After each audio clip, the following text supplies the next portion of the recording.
গোপুর প্রসাদ এসে গেছে। ইস কি করি। হ্যাঁ এ গোপু দাদা, এই রে উমা বাটি দেখিয়ে দিচ্ছে, ও প্রসাদ খাবে। গোপুকে আজকে দেওয়া হয়েছে, এই যে গোপুর প্রসাদ তুলে আনা হয়েছে, ঠিক আছে। গজা, নিমকি, নাড়ু, তিলের নাড়ু, চিড়ে ভাজা। মামা আমার তো নোল এক্ষুনি পড়ে যাচ্ছে মা। মামা বাড়ি নোল পড়ে এসছে। দিয়ে টাটি দিয়ে আমার মাকে দিয়ে টাটাই টাটাই দিয়ে কোনটা খাবে আমার মা দেখি তুলে নি। ও আবার একটু নজেন আছে। ও নজেনও আছে। আবার নজেন আছে। নজেনটা তো আর তোজো খাবে না তো, ইক্লিয়ার্স। এক্লাস। আরে বাবা। এই তোজো, ওটা চকলেট খায় না বাবা। তুমি কি খাওয়া তুলে নাও, তুমি যেটা খাবা সেটা তুলে নাও। তো ওহ, কত মনে হচ্ছে খেয়ে কত খেয়ে নিল। হ্যাঁ ওই বাটটায় দেবো তোমাকে, ওই বাটটাই দেবো কেন, বাটিতে দেবো কেন শোনা।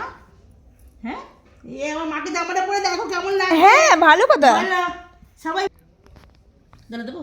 হ্যাঁ তো তোজো কি খাবে দেখি একটু। এটা নিমকি খাবা, একটা বাদাম, গোপু দাদার প্রসাদ একটা বাদাম খাবা। এত স্পিডে খাওয়ার কারণ কি জানেন? কারণ কি বলো? সবার থেকে ভাগ পাবে। নিজেরটা খেয়ে লোকের কাছে যাব ভাগ নিতে। উমা বসেছে দেখো, এ মাসিমা। ও তোজো সোনা এটা হাম্পি দেনা। এ না মাইরি বলছি এর পরে আর ভাজাভুজি খাবো না।